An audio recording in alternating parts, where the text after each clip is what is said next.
1 EMU is equal to 1.66 into 10⁻⁻27 kg के बराबर होता है। अगर AMU को kg में कन्वर्ट करेंगे तो वो इतना आएगा।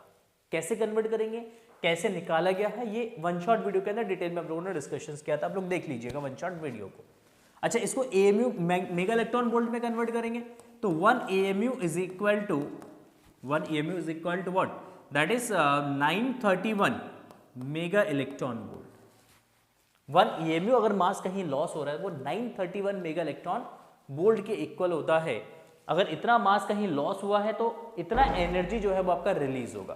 कितना, 931 मेगा इलेक्ट्रॉन वोल्ट एनर्जी जो है वो आपका रिलीज होगा। कैसे निकालेंगे, तो इसको भी आप ऐसे ही निकालोगे। एनर्जी आपको कैलकुलेट करना है, यहाँ पे बता देता हूं मैं, अगर ऑप्शनल में आपको डिटेल में लिखना है तो आप लिख सकते हैं। E is equal to that is mc square, है ना। m आपका कितना है 1.66 इंटू 10⁻⁻27, c आपका हो गया 3 इंटू 10⁸ का स्क्वायर डिवाइडेड बाय y। देखो ये जूल में आएगा, इसको इलेक्ट्रॉन मेगा इलेक्ट्रॉन वोल्ट में कन्वर्ट करने के लिए 1.6 इंटू 10⁻⁻13 से आप डिवाइड कर दीजिएगा तो ये सॉल्व हो जाएगा आपका 931 मेगा इलेक्ट्रॉन वोल्ट में ये कन्वर्ट हो जाएगा। किसमें, 931 मेगा इलेक्ट्रॉन वोल्ट में ये कन्वर्ट हो जाएगा। ये इसका सॉल्यूशन है। बाकी आप डायरेक्टली आंसर लिख सकते हैं कि 1 EMU is equal to 931 mega electron volt होता है। 931 किसी किसी बुक में 931.5 भी लिखा होगा। अगर एग्जैक्ट अगर आप लिखेंगे तो आप ये भी लिख सकते हैं 1 EMU is equal to 931.5 mega electron volt भी आप लिख सकते हैं। ठीक है, दोनों ही आंसर आपका सही होगा। चलिए बात करते हैं दूसरे क्वेश्चन की, और क्वेश्चन है आपका घाव। संलग्न चित्र में प्रदर्शित अमीटर A1 और A2 में मापी गई वैद्युत धाराएं क्या है यदि उनके प्रतिरोध नगण्य है तथा पीएन संधि डायोड आदर्श हो। ठीक, अमीटर का प्रतिरोध नगण्य है और पीएन संधि डायोड जो है वो आदर्श है। तो आदर्श डायोड है पीएन संधि डायोड। अगर पीएन संधि डायोड की अगर हम बात करते हैं तो अगर ये आदर्श पीएन संधि डायोड है तो ये रिवर्स बायसिंग और फॉरवर्ड बायसिंग में, अग्र अभिनत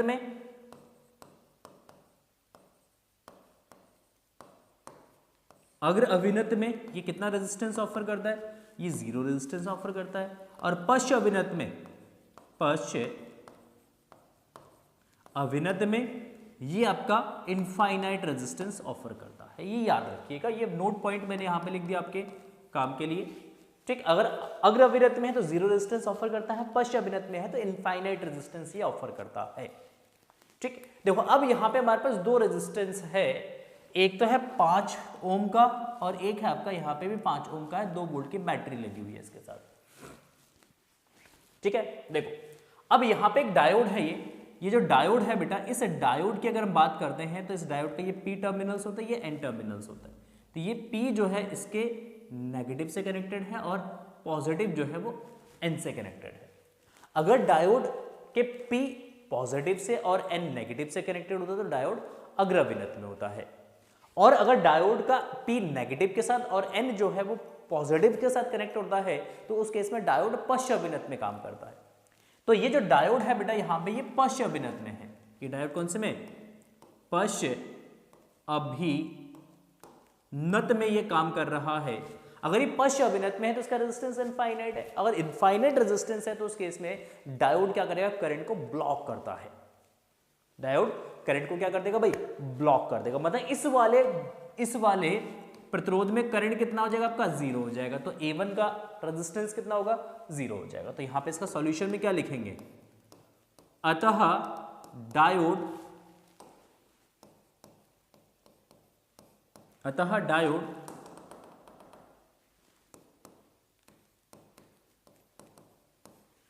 डी पश्च अभिनत में है, इसलिए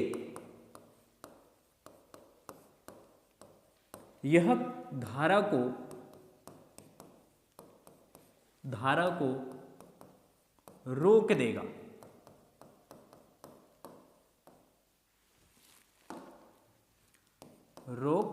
देगा। इसीलिए अतः, या ऐसे लिख सकते अतः A1 का पाठ्यांक क्या हो जाएगा बेटा, जीरो हो जाएगा। ठीक, मतलब इस वाले अमीटर का करंट कितना हो जाएगा, जीरो हो जाएगा, करंट फ्लो नहीं होगा इसमें। ठीक, दूसरे अमीटर की बात करेंगे तो इस वाले प्रतिरोध यहां पे इस वाले प्रतिरोध से करंट निकलेगा, करंट यहां से आएगा, ऐसे घूम के इस तरीके से ये पास हो जाएगा, नीचे वाले सर्किट में करंट फ्लो होगा। तो नीचे वाले सर्किट का रेजिस्टेंस 5 ओम है, वोल्टेज कितना है, 2 वोल्ट है। तो यहां पे लिखेंगे अतः A2 का पाठ्यांक करंट I दैट इज, या A2 ले लो, इसको I1 ले लो, I2 ले लो, I2 is equal to what, that is V by R। तो V कितना, 2, R कितना बेटा आपका 5 है, 5 से 2 को भाग करोगे तो 0.4 एम्पियर हो जाएगा। ठीक है, तो सेकंड अमीटर का जो रीडिंग होगा बेटा वो 0.4 एम्पियर होगा, ये 0.4 एम्पियर रीड करेगा।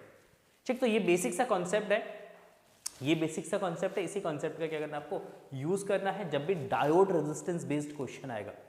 बहुत सारे क्वेश्चंस डायोड रेजिस्टेंस का मिक्स बेस्ड क्वेश्चंस आता है जिसमें डायोड्स भी लगे होते हैं और रेजिस्टर भी लगे होते हैं। तो उसमें आपको चेक करना होता है सबसे पहले कि जो डायोड है वो आपका अग्र अभिनत के अंदर है या पश्च अभिनत में है। अगर अग्र अभिनत में है तो ठीक है, वो करंट को अलाउ करेगा, बट पश्च अभिनत में वो करंट को क्या कर देगा, ब्लॉक कर देगा। तो उस केस में जिस ब्रांच के अंदर आपका डायोड जुड़ा होगा उस ब्रांच में करंट क्या ले लेंगे, हम जीरो ले लेंगे। क्या ले लेंगे, करंट जीरो ले लेंगे। ओहो सर, बहुत सुंदर, बहुत बढ़िया, गजब, लाजवाब, बेहतरीन। चलिए बात करते हैं सेक्शन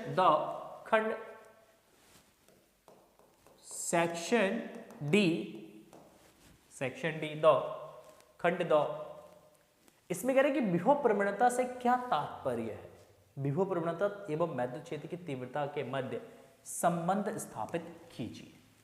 विभव प्रवणता से क्या तात्पर्य है वो आपको बताना है और विद्युत क्षेत्र और विभव प्रवणता के मध्य संबंध स्थापित करना है। देखिए चलिए आइए संबंध स्थापित करते हैं। तो सबसे पहले विभव प्रवणता को आपको परिभाषित करना है। विभव प्रवणता क्या है, विभव प्रवणता दूरी के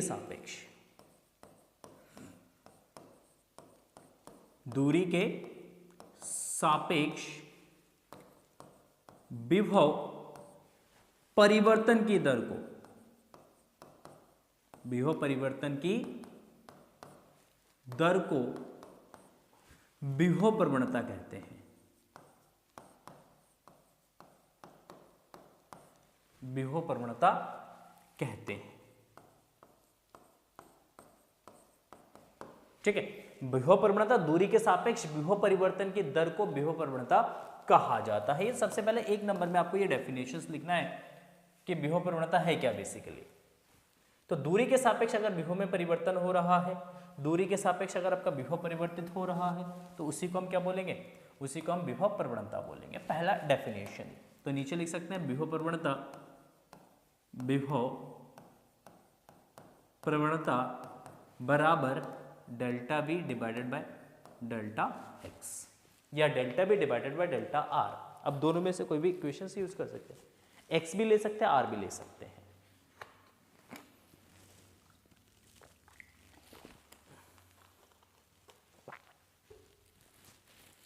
चलिए आगे हम बात करते हैं संबंध की। तो नेक्स्ट हम हेडिंग डालेंगे यहां पे बेटा, नेक्स्ट हेडिंग डालेंगे क्या, विभव प्रवणता एवं वैद्युत क्षेत्र में संबंध। देखो विभव प्रवणता और वैद्युत क्षेत्र में संबंध, क्या संबंध है वो देख लेते हैं सबसे पहले। ठीक, तो सिंपल सा यहां पर रिलेशंस हम लोग ड्राइव करते हैं। सिंपल सा हम यहां पे क्या करते हैं भाई, रिलेशंस ड्राइव करेंगे। तो इसके लिए लेट से हमारे पास एक इलेक्ट्रिक फील्ड है। ठीक, ये हमारे पास एक इलेक्ट्रिक फील्ड है ई। ठीक, एक समान चुंबकीय क्षेत्र ई है, और इस एक समान चुंबकीय क्षेत्र ई के अंदर मान लेते हैं एक बिंदु आवेश रखा हुआ है। कहां पर, वो इस बिंदु पर एक बिंदु आवेश रखा हुआ है, क्यू नॉट टेस्ट चार्ज है, ए बिंदु पर रखा हुआ है। और इस टेस्ट चार्ज को उठा के ए से हम कहां पे लेके आते हैं, हम इसको उठा के लाते हैं बी पर। ए से बी तक की जो दूरी है मान लेते हैं ये डेल्टा एक्स है। कितना, डेल्टा एक्स। तो अगर यहां पे आपका एक चार्ज रखा हुआ है क्यू नॉट टेस्ट चार्ज, तो इलेक्ट्रिक फील्ड क्या करेगा, टेस्ट चार्ज पे इधर फोर्स लगाएगा, दैट इज एफ। क्योंकि टेस्ट चार्ज है पॉजिटिव है, तो इलेक्ट्रिक फील्ड के डायरेक्शन में फोर्स लगेगा। अब इलेक्ट्रिक फील्ड क्या करेगा, इस फोर्स के अगेंस्ट जो है इसको डिस्प्लेसमेंट देगा। तो डिस्प्लेसमेंट आपका इस डायरेक्शन में होगा, एंगल फोर्स और डिस्प्लेसमेंट के बीच में यहाँ पे होगा 180 डिग्री। क्योंकि बल इधर लग रहा है, चार्ज इधर आ रहा है, बल इधर, चार्ज इधर, बल इधर, चार्ज इधर, एक दूसरे के अपोजिट डायरेक्शन में। तो कितना एंगल भैया, 180 डिग्री का एंगल। ओहो सर, बहुत सुंदर, बहुत बढ़िया। अच्छा देखो, अच्छा परीक्षण धनावेश पर बल, परीक्षण धन आवेश पर बल, परीक्षण धनावेश पर बल कितना भाई, F is equal to Q naught into E, Q naught into E. ओहो सर, बहुत बढ़िया। नाउ बल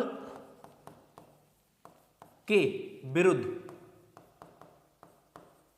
बल के विरुद्ध आवेश को, आवेश क्यू नॉट को ए से बी तक लाने में किया गया कार्य, किया गया कार्य कितना, तो हमने कहा W, that is F dot dx। बल गुणा विस्थापन, बल और विस्थापन का डॉट प्रोडक्ट। तो बल है F, विस्थापन है डेल्टा x, तो F इंटू डेल्टा एक्स हो जाएगा ये आपका। तो फोर्स हो गया बेटा यहाँ पे, फोर्स हो गया यहाँ पे कितना, क्यू नॉट। अच्छा चलो डॉट प्रोडक्ट हटा दो, कॉस थीटा लगाओ यहाँ पे, तो F delta x cos theta, theta कितना भाई 180 डिग्री, 180 डिग्री। अच्छा कॉस 180 डिग्री का मान कितना होता है, -1 होता है। ठीक, तो इसका मान हो जाएगा -1। तो W इज इक्वल टू हो जाएगा बेटा ये आपका F force, that is Q naught into E, अच्छा डेल्टा एक्स इंटू -1। तो ये आपका जब माइनस का Q not E into delta x, that is the W। Now अब बिंदु ए और बी के बीच विभवांतर कितना होगा, तो हम यहां पे लिखेंगे अतः, अतः ए तथा बी के बीच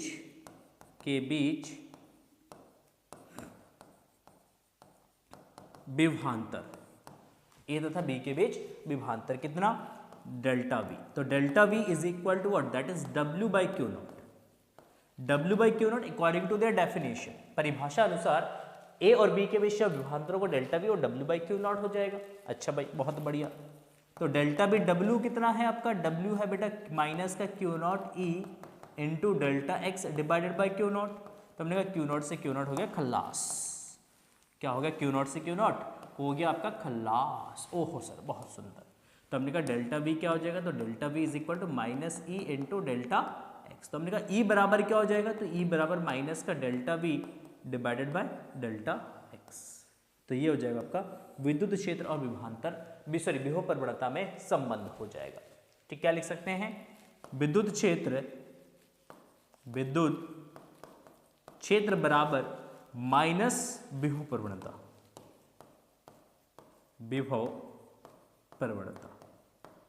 मतलब जो विद्युत क्षेत्र है वो ऋणात्मक और विभव प्रवणता के बराबर होता है।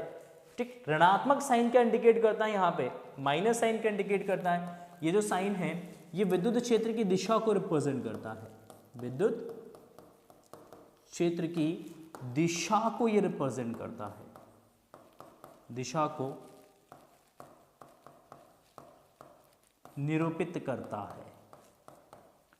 और विद्युत क्षेत्र जो है वो हमेशा हाई पोटेंशियल से लो पोटेंशियल की तरफ होता है। ये उच्च विभव से किसकी तरफ होता है, निम्न विभव की तरफ होता है। विद्युत क्षेत्र की दिशा हमेशा उच्च विभव से निम्न विभव की तरफ होता है। कि मान लो अगर बिंदु ए यहाँ पे है, अगर मान लो बिंदु ए है यहाँ पे 10 वोल्ट पर और यहाँ पे बिंदु बी है आपका 0 वोल्ट पर, तो इलेक्ट्रिक फील्ड जो है वो ए से किसकी तरफ होगा भाई, बी की तरफ होगा, ए से बी के डायरेक्शंस में जाएगा। ठीक, तो ये हो गया आपका नेक्स्ट पार्ट का आंसर हो गया कि विद्युत क्षेत्र विभव प्रवणता में संबंध। बस इतना ही आपको लिखना है। 3 नंबर का क्वेश्चन है, 1 नंबर का डेफिनेशन है, 2 नंबर का डेरिवेशन है। डेफिनेशन डेरिवेशन दोनों लिख के आएंगे बेटा, 3 नंबर का आंसर आपको मिलेगा। डेरिवेशन जितना आता है उतना करिएगा, सही गलत जितनी भी है, क्वेश्चंस छोड़ के मत आइएगा पेपर में, क्वेश्चन छोड़ के नहीं आना है, जितना आता है उतना लिखिएगा बेटा, नंबर्स मिलेंगे, पूरे नंबर नहीं, आधे 1 नंबर आपको जरूर दिए जाएंगे। ठीक, तो इसलिए कोशिश करिए कि हर एक क्वेश्चंस को अटेम्प्ट करिएगा, क्वेश्चंस छोड़ के नहीं आना है। ठीक है, चलिए बात करते हैं नेक्स्ट। ख पार्ट है, नेक्स्ट आपका है ख पार्ट है, अफवाह वेग की परिभाषा दीजिए, अफवाह वेग एवं विद्युत धारा में संबंध स्थापित कीजिए। देखो अफवाह वेग की परिभाषा लिखना है आपको। यहाँ पे अब तक करीब 4 डेफिनेशंस पूछेगा बोर्ड एग्जाम में, 4 नंबर के डेफिनेशंस आ चुके हैं सैंपल पेपर के अंदर। ठीक, अभी अभी देखते हैं कितने नंबर्स के और आते हैं। तो इसलिए डेफिनेशंस इंपॉर्टेंट है, डेफिनेशंस इंपॉर्टेंट है, याद करिएगा हर एक डेफिनेशंस को। अफवाह वेग, जिसको अनुगमन वेग भी हम बोलते हैं, क्या बोलते हैं, अनुगमन वेग जो है वो बोला जाता है। क्या है अनुगमन वेग, तो हमने कहा अनुगमन वेग है भाई सिंपल, अनुगमन वेग विद्युत क्षेत्र के विपरीत दिशा में, विद्युत क्षेत्र की विपरीत दिशा में, विपरीत दिशा में इलेक्ट्रॉन द्वारा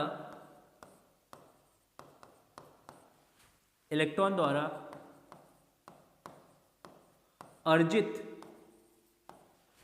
की गई, कि विपरीत दिशा में इलेक्ट्रॉन द्वारा अर्जित की गई सूक्ष्म वेग को या अल्पतम वेग को, सूक्ष्म भी लिख सकते हैं या अल्पतम भी लिख सकते हैं हम यहाँ पे। ठीक है, सूक्ष्म या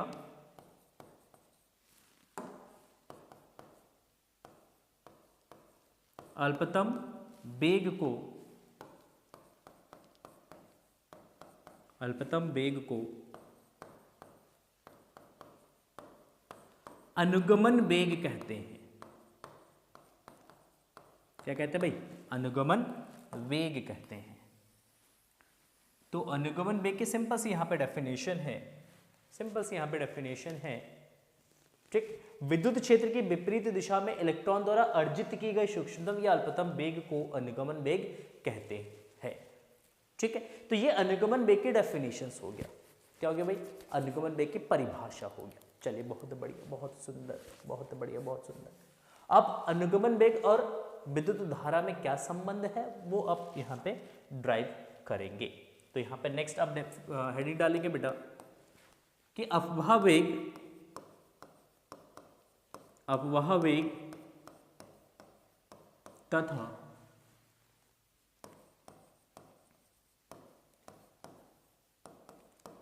विद्युत धारा में संबंध, विद्युत धारा में संबंध। ओहो बहुत सुंदर, ठीक है। तो ये आपका डेफिनेशन के बाद आप नेक्स्ट हेडिंग में जो डालेंगे यहाँ पे ये डालेंगे कि अफवाह वेग तथा अनुगमन वेग में संबंध। क्या संबंध है, कैसे ड्राइव करेंगे? तो उसके लिए मान लेते हैं सबसे पहले हमारे पास एक कंडक्टर है। क्या हमारे पास एक कंडक्टर है, ठीक, एक चालक है, ठीक हो गया। और इस चालक को हमने जोड़ दिया किससे? एक बैटरी से।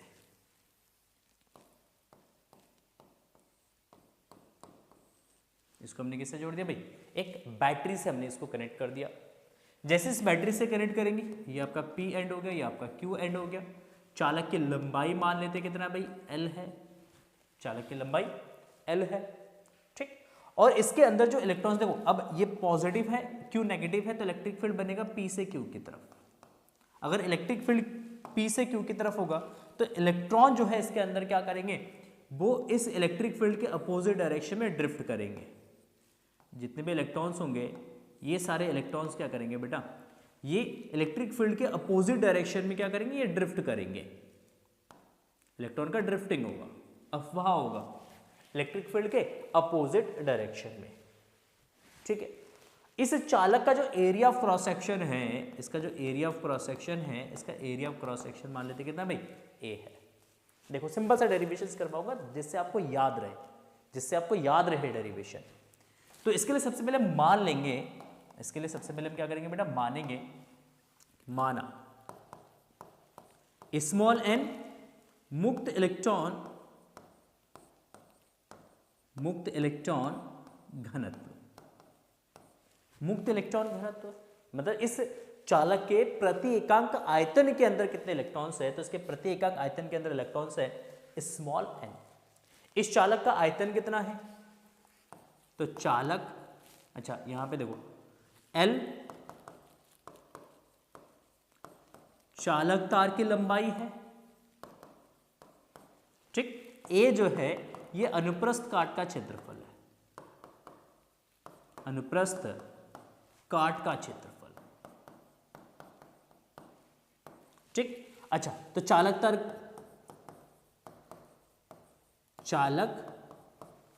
तार का आयतन क्या हो जाएगा? तो चालक तार का आयतन हो जाएगा बेटा V is equal to A into L, ठीक। चालक तार का आयतन हो जाएगा V बराबर A इंटू L, अनुप्रस्थ काट का क्षेत्रफल गुणा लंबाई। अच्छा तो इस चालक तार के अंदर कितने इलेक्ट्रॉन्स हैं? कितने इलेक्ट्रॉन्स हैं? तो चालक तार की जो लंबाई है, ठीक, चालक तार के अंदर कुल electron capital N that is small n into V है ना। मुक्त इलेक्ट्रॉन घनत्व की हम किससे मल्टीप्लाई कर देंगे? V से मल्टीप्लाई कर देंगे, तो कुल इलेक्ट्रॉनों की संख्या आ जाएगा कि इस चालक तार के अंदर टोटल कितना इलेक्ट्रॉन है। तो ये आपका जाएगा यहाँ पे small n into A into L। तो इतने इलेक्ट्रॉन्स इस चालक तार के अंदर है। जैसे आप बैटरी अप्लाई करते हो बेटा, तो इस क्रॉस सेक्शन से इलेक्ट्रॉन्स एंटर करना स्टार्ट करता है और इस एंड से इलेक्ट्रॉन एग्जिट करता है। बैटरी के नेगेटिव टर्मिनल से इलेक्ट्रॉन यहाँ जाता है और P से निकल के बैटरी के पॉजिटिव टर्मिनल में इलेक्ट्रॉन्स एंटर करता है। तो उस केस में हम ये कैलकुलेट करते हैं कि T समय के अंदर जो है इस चालक में से कितना इलेक्ट्रॉन फ्लो हुआ है। T समय के अंदर कितने इलेक्ट्रॉन्स फ्लो हुआ, T समय के अंदर कितना करंट फ्लो हुआ है, वो आपको कैलकुलेट करना है, ठीक। सुनो, अतः आप यहां पे लिख सकते हैं चालक की लंबाई L बराबर that is VD into T। कैसे? समझो, यहां पे इसको समझो। देखो अगर इलेक्ट्रॉन्स यहां से चलना स्टार्ट करता है, इस एंड से चलना स्टार्ट करता है VD वेलोसिटी से, और इलेक्ट्रॉन को Q से P तक आने में कितना समय लगा भाई? T समय लगा। एक इलेक्ट्रॉन को Q से P तक आने में कितना समय लगा? P से Q तक आने में T समय लगा। और T समय में वो किस स्पीड से चल रहा है भाई? VD से चल रहा है, ड्रिफ्ट वेलोसिटी से चल रहा है। अगर वो ड्रिफ्ट वेलोसिटी से T टाइम तक ट्रैवल करते तो कितना डिस्टेंस चलेगा, कितना दूरी चलेगा भैया? L दूरी चलेगा। तो दूरी बराबर होता है चाल गुना समय। चाल कितना? VD और समय कितना है आपका? T है। ओहो, जहां T यहां पे लिख देता हूं मैं, जहां T एक इलेक्ट्रॉन को Q से P तक आने में लगा समय, तो हमने कहा बहुत बढ़िया। ठीक है, नाउ अगर हम नंबर ऑफ इलेक्ट्रॉन्स की बात करते हैं तो ये A L इंटू एन, तो हमने कहा L का वैल्यू रख दो VD into VD into T, तो A VD into T into N हो जाएगा, दैट इज द N। अच्छा, इस T समय में कितना चार्ज फ्लो हुआ कंडक्टर्स में से? तो ये लिख लो आप यहां पे, अतः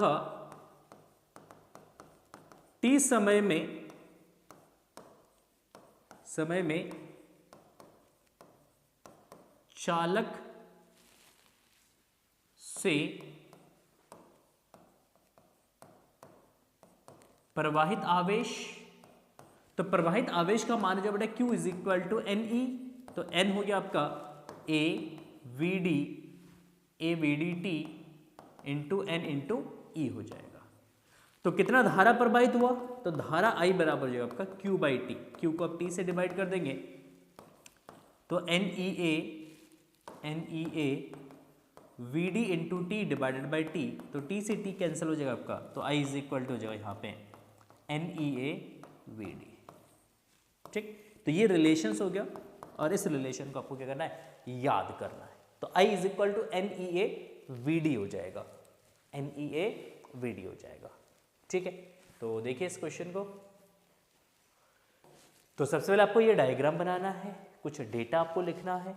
ठीक, कितने इलेक्ट्रॉन्स फ्लो हो रहे हैं T टाइम के अंदर, वो इलेक्ट्रॉनों की संख्या निकालना है। फिर T समय में कितना आवेश उसमें से प्रवाहित हो रहा है, वो आवेश आपको कैलकुलेट करना है।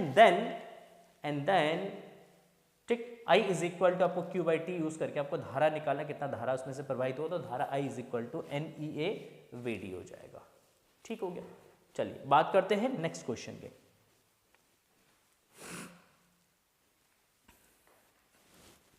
देखो नेक्स्ट क्वेश्चन है, एक प्रोटॉन, एक न्यूट्रॉन तथा एक अल्फा कण समान विभवांतर से त्वरित होकर एक समान चुंबकीय क्षेत्र के लंबवत प्रवेश करता है। इनकी गतिज ऊर्जाओं की तुलना कीजिए। सेकंड, यदि प्रोटॉन के वृत्ताकार मार्ग की त्रिज्या 10 सेंटीमीटर हो तो न्यूट्रॉन तथा अल्फा कण के मार्गों की त्रिज्या क्या होगी? सबसे पहले इनकी गतिज ऊर्जाओं की तुलना करना है आपको। क्या करना है भाई? गतिज ऊर्जाओं की तुलना करना है। ओहो सर, बहुत बढ़िया। तो समान विभवांतर पे ये त्वरित होकर एक समान चुंबकीय क्षेत्र में प्रवेश करता है। सबका विभवांतर समान है, सबको समान वोल्ट पे क्या करा गया भाई? एक्सेलरेट किया गया है। तो चलो बात करते हैं हम प्रोटॉन की। हम प्रोटॉन की बात करते हैं तो प्रोटॉन का मास मान लेते हैं बेटा m, और चार्ज हम मान लेते हैं बेटा कितना? E। हम न्यूट्रॉन की बात करते हैं, किसकी बात करते हैं? न्यूट्रॉन, तो Mn m हो जाएगा और ये आपका जाए Q। तो एक न्यूट्रॉन जिसपे कोई चार्ज नहीं है, जीरो चार्ज है। ठीक, अच्छा एक अल्फा कण की बात करते हैं तो एक अल्फा कण का द्रव्यमान कितना हो जाएगा? एक अल्फा कण का द्रव्यमान हो जाएगा 4m। कितना होगा भाई? 4m, क्योंकि ये प्रोटॉन से 4 गुना भारी है। प्रोटॉन से 4 गुना भारी है तो प्रोटॉन का द्रव्यमान अगर m है तो अल्फा कण का द्रव्यमान जो है वो आपका 4m हो जाएगा। क्या हो जाएगा भाई? 4m। ओहो सर, बहुत बढ़िया, बहुत सुंदर। ठीक, Q अल्फा क्या हो जाएगा? तो Q अल्फा हो जाएगा 2e। अल्फा कण जो है बेटा ये बेसिकली हीलियम का नाभिक होता है, हीलियम का नाभिक होता है और हीलियम का परमाणु द्रव्यमान संख्या सब कुछ आपको पता है, तो 2He4 होता है ये। तो इसका द्रव्यमान संख्या आपका 4 है और आवेश जो है वो 2 है। ठीक हो गया। चलिए, अच्छा देखो, अगर समान विभवांतर पर त्वरित करते हैं तो इस इलेक्ट्रॉन का त्वरण तो जीरो होगा, ये एक्सेलरेट नहीं होगा, क्योंकि न्यूट्रॉन पे कोई आवेश नहीं होता है, तो न्यूट्रॉन जो है एक्सेलरेट नहीं होगा। ठीक, तो न्यूट्रॉन को छोड़ देते हैं एक बार के लिए, नीचे लिख देना अतः न्यूट्रॉन ही है ना, हाँ ठीक है, न्यूट्रॉन पर कोई आवेश नहीं है, इसलिए यह त्वरित नहीं होगा, यह विभवांतर द्वारा त्वरित नहीं होगा और चुंबकीय क्षेत्र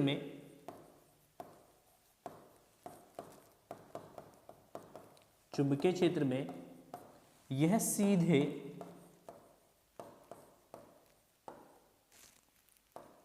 पथ पर गति करेगा और वेग आपका नियत रहेगा। ठीक, वेग चेंज नहीं होता। अल्फा पार्टिकल्स को तो हम साइड कर देते हैं, अल्फा पार्टिकल्स को क्या कर देते हैं भाई, साइड कर देते हैं। हम बात किसकी करते हैं, हम बात करते हैं न्यूट्रॉन्स की, सॉरी अल्फा पार्टिकल्स और प्रोटॉन्स की बात करते हैं। किसकी बात करते हैं, अल्फा कण और प्रोटॉन्स की बात करते हैं।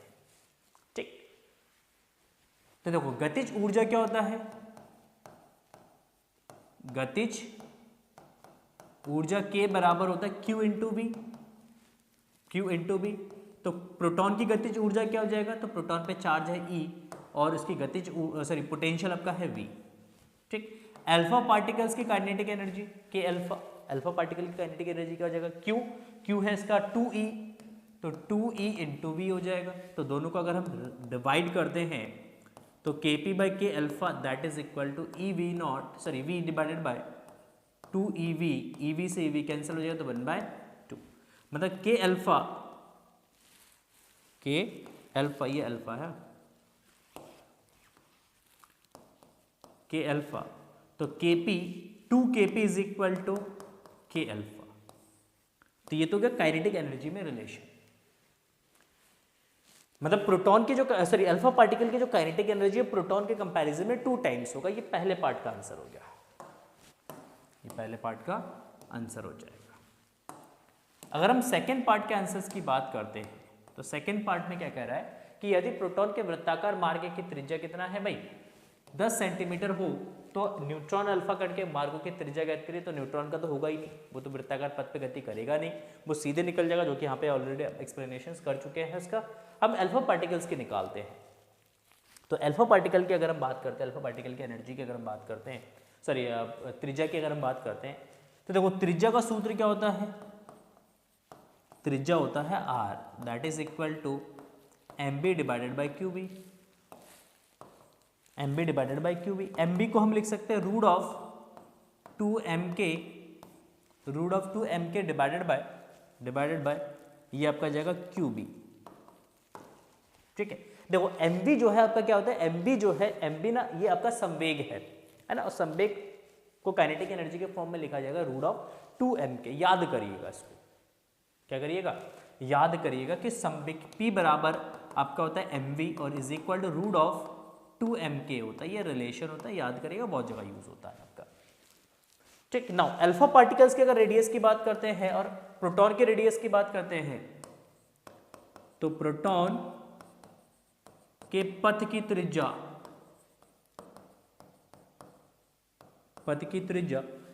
rp बराबर root of 2mp into kp divided by qp into b। b सबके लिए सेम है क्योंकि एक समान चुंबकीय क्षेत्र की बात कर रहे हैं, तो b सबका सेम हो जाएगा। रूट ऑफ 2mp, mp आपका आ जाएगा m, kp आपका जाएगा ऐसे ही रख दो kp डिवाइडेड बाय qp आपका जाएगा e इंटू बी, और इसका मान जो दे रखा है ये दे रखा है आपका 10 सेंटीमीटर। कितना दे रखा है, 10 सेंटीमीटर। ओहो, चलो अब अल्फा पार्टिकल्स के पथ की त्रिज्या की बात करते हैं, है ना। तो अल्फा कण के पथ की त्रिज्या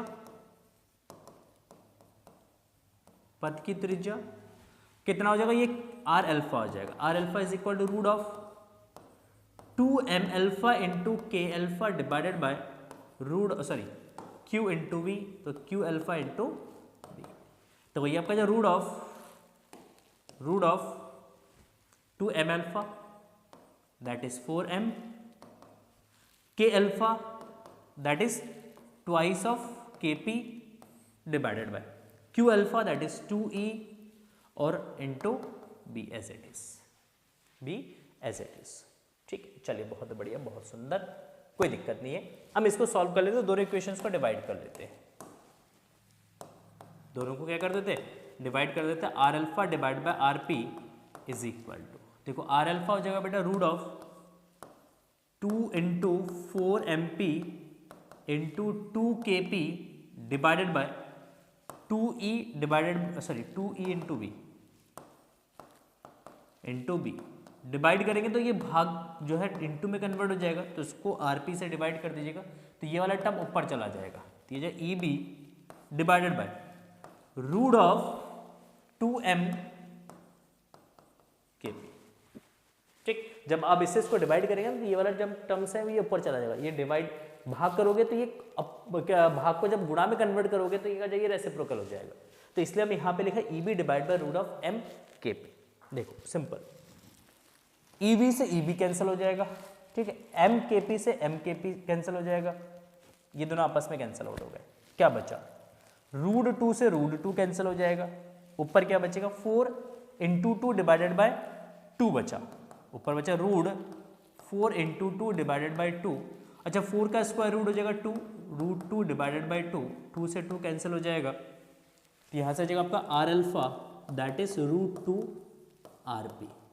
अच्छा रूट 2 आरपी कितना हो जाएगा बेटा, आरपी आपका इधर का 10 सेंटीमीटर, तो जब 10 इंटू रूट 2 1.414, तो ये आपका जाएगा सिंपली 14.14 सेंटीमीटर, मीन्स अल्फा कण जो है उसके पथ की जो त्रिज्या है वो आपका जाएगा 14.14 सेंटीमीटर या 10 रूट 2 सेंटीमीटर हो जाएगा, ठीक। तो सबसे पहले हमने अल्फा जो आपका प्रोटॉन है, प्रोटॉन के पथ की त्रिज्या का फॉर्मूला लिखेंगे और फिर अल्फा पार्टिकल के पथ की त्रिज्या निकालेंगे, फिर दोनों को आपस में क्या कर देंगे, हम डिवाइड कर देंगे, क्या कर देंगे, डिवाइड कर देंगे, ठीक है, क्लियर है। चलिए बहुत बढ़िया, बहुत सुंदर, आगे बात करते हैं। ये तो सेम क्वेश्चन वही हो गया, दोबारा से रिपीट हो गया। नेक्स्ट आपका है घ पार्ट है क्वेश्चन का, फैराडे के विद्युत चुंबकीय प्रेरण संबंधी नियम बताइए। फैराडे के विद्युत चुंबकीय प्रेरण संबंधी नियम का उल्लेख आपको करना है। यहाँ पे कितने नियम है, 2 नियम है यहाँ पे, फैराडे का प्रथम नियम और द्वितीय नियम। प्रथम नियम में क्या एक्सप्लेन किया फैराडे ने, तो प्रथम नियम के अंदर उसने एक्सप्लेन किया कि विद्युत चुंबकीय प्रेरण क्या है, उसको एक्सप्लेन किया। उसके बाद नेक्स्ट जो लॉ है उसके अंदर उन्होंने एक्सप्लेन किया कि कितना ईएमएफ इंड्यूस्ड होगा, उसके बारे में उन्होंने एक्सप्लेनेशन दिया है। तो दोनों ही लॉ यहाँ पे एक्सप्लेन करेंगे, तो क्या लिखेंगे, फैराडे ने विद्युत चुंबकीय प्रेरण, इंग्लिश में लिख देता EMI इलेक्ट्रोमैग्नेटिक इंडक्शन के लिए 2 नियम दिए जो निम्न है, जो कि निम्न है। देखो कौन कौन सा नियम है, प्रथम नियम, तो सबसे पहले हेडिंग डालेंगे यहां पे प्रथम नियम, ठीक है। प्रथम नियम में क्या बोला गया, फैराडे ने क्या बोला है प्रथम नियम के अंदर, इस नियम के अनुसार, इस नियम के अनुसार, इस नियम के अनुसार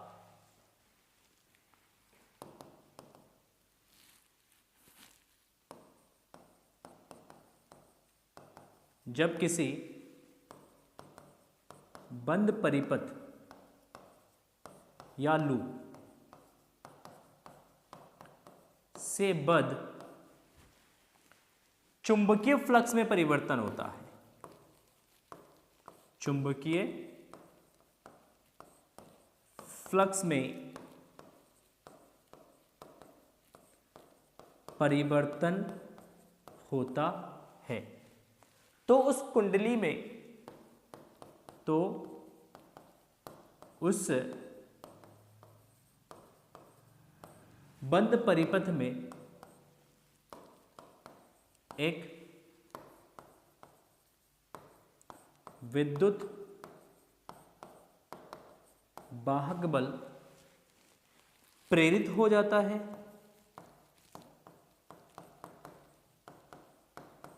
है, यदि परिपथ बंद है तथा इस ईएमएफ के कारण परिपथ में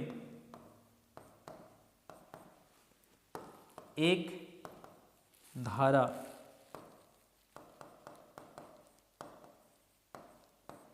प्रेरित होता है। ठीक, तथा इस ईएमएफ के कारण परिपथ में एक धारा प्रेरित होता है। इस घटना को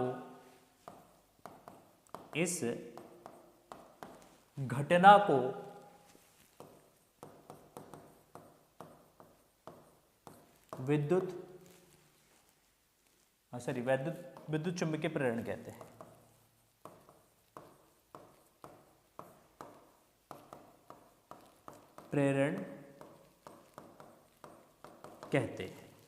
ठीक, तो ये तो हो गया प्रथम नियम, ये हो गया आपका पहला नियम, जिसमें फैराडे ने केवल किसको एक्सप्लेन किया?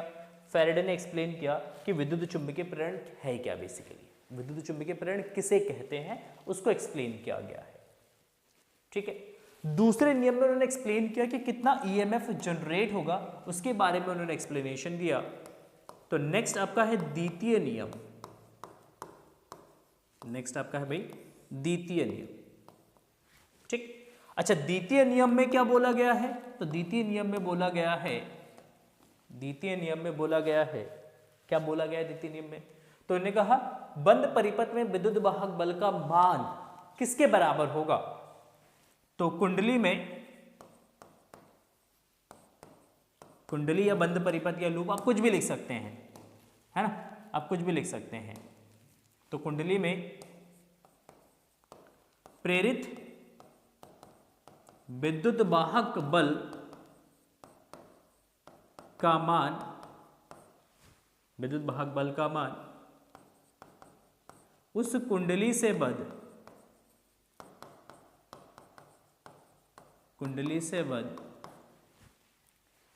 विद्युत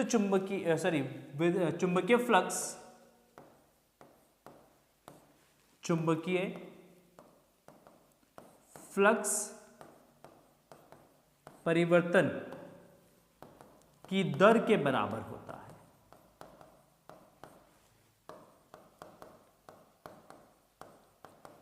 ऋणात्मक दर के बराबर होता है। आप यहां पे देख सकते हैं चुंबकीय फ्लक्स परिवर्तन के ऋणात्मक दर के बराबर होता है। ऋणात्मक दर लिख सकते हैं, नेगेटिव। ठीक, ऋणात्मक दर के बराबर होता है। अच्छा, तो उन्होंने कहा जो ईएमएफ इंड्यूस्ड होगा, EMF E is equal to that is minus D phi over D T. क्या जाएगा? Minus D phi over D T. यहाँ पे जो ऋणात्मक साइन है ये लेंज लॉ को इंडिकेट करता है, और इसके अकॉर्डिंग कि विद्युत वाहक बल सदैव उस चीज का विरोध करता है जिसके कारण वो स्वयं उत्पन्न हुआ है। तो किसके कारण उत्पन्न हुआ है? वो चुंबकीय फ्लक्स परिवर्तन के या चुंबकीय फ्लक्स परिवर्तन में क्या कह रहा है, चुंबकीय फ्लक्स में जो परिवर्तन हुआ है उस परिवर्तन के कारण ये उत्पन्न हुआ है, और ये उसी चीज का क्या कर रहा है भाई? विरोध कर रहा है कि ऐसा नहीं होना चाहिए, चुंबकीय फ्लक्स में परिवर्तन नहीं होना चाहिए। तो ये नेगेटिव साइड उसी चीज को क्या कर रहा है? इंडिकेट कर रहा है। ठीक, इसको थोड़ा सा और इलैबोरेट करके लिखते हैं मैथमेटिकली। यदि कुंडली में n फेरे हैं, n फेरे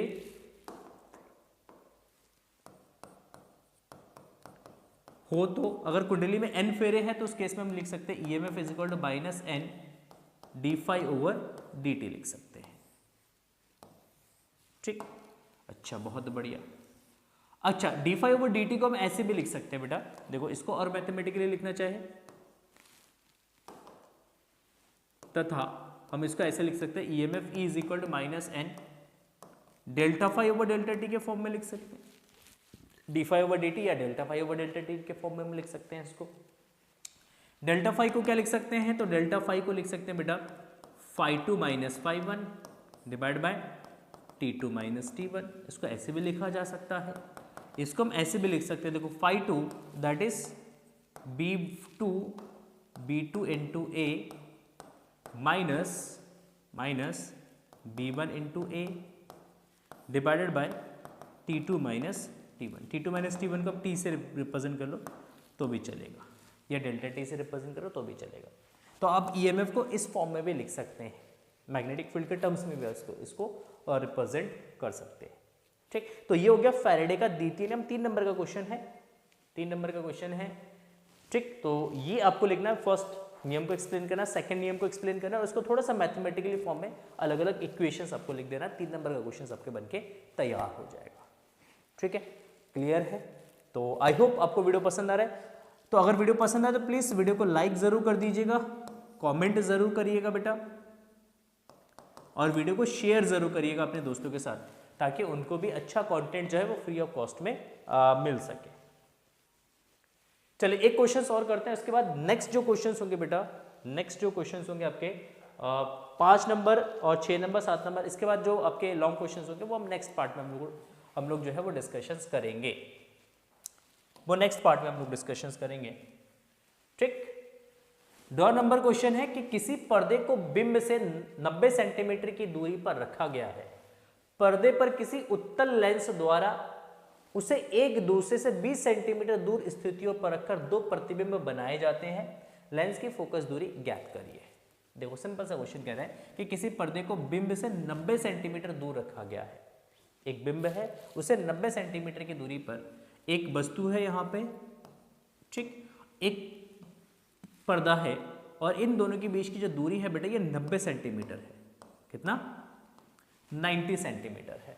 अब कह रहा है कि पर्दे पर किसी उत्तल लेंस द्वारा उसे एक दूसरे से 20 सेंटीमीटर दूर स्थितियों पर रखकर 2 प्रतिबिंब बनाए जाते हैं और दोनों प्रतिबिंब पर्दे पर उतारा जाता है। ठीक है ना? क्या कह रहे हैं कि मान लो पहले अवस्था में लेंस को हमने यहां पे रख दिया, उत्तल लेंस को, और दूसरे केस में हमने लेंस को यहां पर रख दिया। दोनों के केस में लेंसों के बीच की जो दूरी है ये कितना है? ये 20 सेंटीमीटर है। कितना है? 20 सेंटीमीटर है।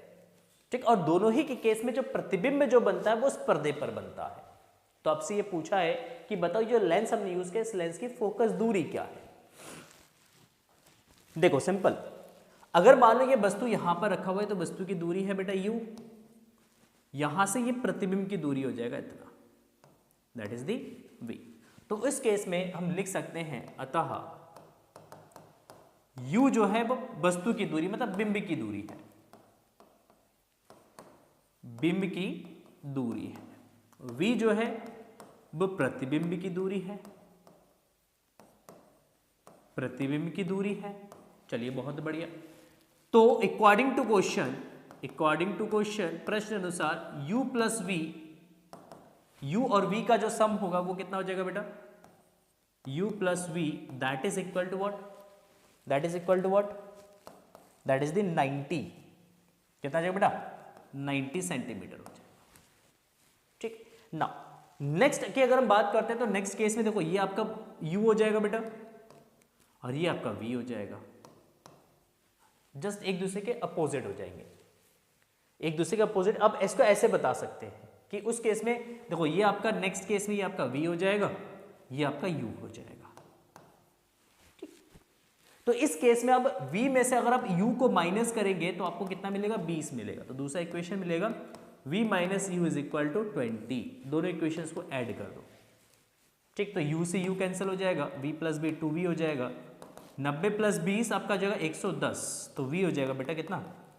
55 सेंटीमीटर। v अगर 55 सेंटीमीटर तो u कितना हो जाएगा? तो u हो जाएगा बेटा देखो 90 माइनस 55 कितना आएगा? ये 35, 40, 50, 35। ठीक, तो u आ जाएगा आपका 35 सेंटीमीटर। क्या लगाएंगे? लेंस फॉर्मूला यूज करेंगे। क्या यूज करेंगे? लेंस सूत्र हम यूज करेंगे 1/f is equal to 1/v minus 1/u। तो विद कन्वेंशंस वैल्यूज रखेंगे, v का वैल्यू पॉजिटिव में रखेंगे और u का वैल्यू नेगेटिव में रखेंगे कन्वेंशंस के अकॉर्डिंग।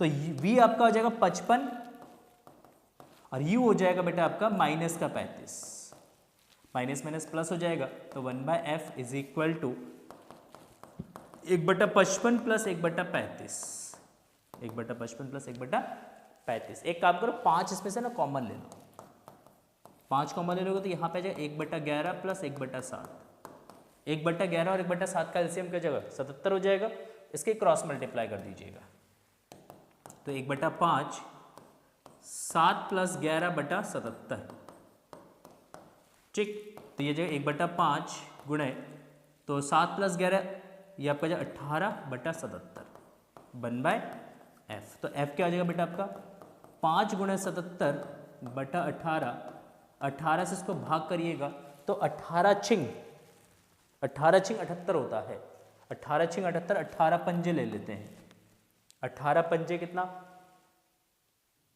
नहीं गलत बोल रहा हूँ मैं शायद, 18 चौक होता है, 18 चौक 7 चौक 32 का 2 ऐसे लगा, 7 चौक 32 का 2 ऐसे लगा, 3 4 3 7 72 होता है, सॉरी कितना होता है 72 होता है, 18 चौक 72, तो बचा 5 पॉइंट लगा देंगे 0 50, 18 दूना 36, 18 दूना 36, बचा कितना 2 1 12, ठीक। पॉइंट लगा देंगे 0, तो 18 पंजे 90, 18 छिंग 108, 18 छिंग 108, बचा कितना 108 में से 12 बचेगा, वही 8 छिंग 4 5 से इसकी गुणा कर दीजिए, 5 1 20, सॉरी 30, 5 दूना 10 और 3 13, 20 और 1 21, ठीक। तो ये आपका जाएगा यहाँ पे आंसर 21.30, कितना जाएगा f जो है वो आपका जाएगा 21.30 सेंटीमीटर, ठीक है। तो ये हमारा आंसर आ जाएगा 21.30, that is the correct answer, ठीक हो गया। तो बाकी के जो क्वेश्चंस बेटा अभी बचे हुए हैं 5 नंबर के आपके बचे हुए 5th नंबर क्वेश्चन, जिसके 5 पार्ट और है आपके, ठीक है। ये सारे क्वेश्चन 6 नंबर का क्वेश्चन जो 5 मार्क्स के क्वेश्चन है ये आपको मिलेंगे पार्ट सेकंड में, किसमें पार्ट सेकंड में ये सारे क्वेश्चंस हम लोग डिस्कस करेंगे। आज के वीडियो में बस इतना ही। अगर आपको वीडियो पसंद है तो प्लीज़ वीडियो को लाइक कर दीजिएगा, अपने दोस्तों के साथ वीडियो को शेयर जरूर करिएगा। चैनल पे फर्स्ट टाइम विजिट करें तो चैनल को जरूर सब्सक्राइब करिएगा और सेकंड पार्ट के लिए वेट करिएगा, बहुत ही जल्द जो है आपको इसका सेकंड पार्ट भी मिल जाएगा, क्योंकि इसमें हम लोग 5 मार्क्स के जो क्वेश्चन हैं वो हम लोग डिस्कशन करेंगे। 5 मार्क्स में जो क्वेश्चन पूछे गए उनके आंसर्स क्या होंगे, ठीक। तो अगर चैप्टर वाइज 1 शॉट वीडियोस देखना चाहते हैं तो प्लेलिस्ट को विजिट कर सकते हैं। इंपॉर्टेंट क्वेश्चंस, इंपॉर्टेंट न्यूमेरिकल्स की वीडियोस देखना चाहते हैं तो भी आप प्लेलिस्ट को विजिट कर सकते हैं, लिंक डिस्क्रिप्शन में दे देंगे, या प्लेलिस्ट वाले सेक्शन में जाके भी आप लोग विजिट कर सकते हैं। ढेरों सारे इंपॉर्टेंट क्वेश्चंस की वीडियोस बेटा हम लोगों ने अपलोड कर दिया है चैनल पे। मैथमेटिक्स और फिजिक्स के बहुत सारे न्यूमेरिकल्स के वीडियोस भी अपलोड हो चुके हैं चैनल पे, 1 शॉट वीडियोस भी अपलोड हो चुके हैं। एक चैप्टर आपका बचा हुआ है, उसका भी 1 शॉट वीडियो बहुत ही जल्द चैनल पे अवेलेबल हो जाएगा। अब जो है हम लोग सीरीज स्टार्ट करने जा रहे हैं वो है रिविजन सीरीज। हम कोशिश करेंगे 60 से 75 मिनट के अंदर अंदर हम हर एक चैप्टर्स को बहुत अच्छे तरीके से और इफेक्टिव तरीके से रिवाइज कर सकें। तो अगर आप रिवीजन सीरीज में इंटरेस्टेड है, रिविजन्स करना चाहते हैं तो आप इस चैनल पे हमारे साथ जुड़ सकते हैं। चलिए मिलते हैं नेक्स्ट वीडियो में, तब तक के लिए thank you and so much and bye.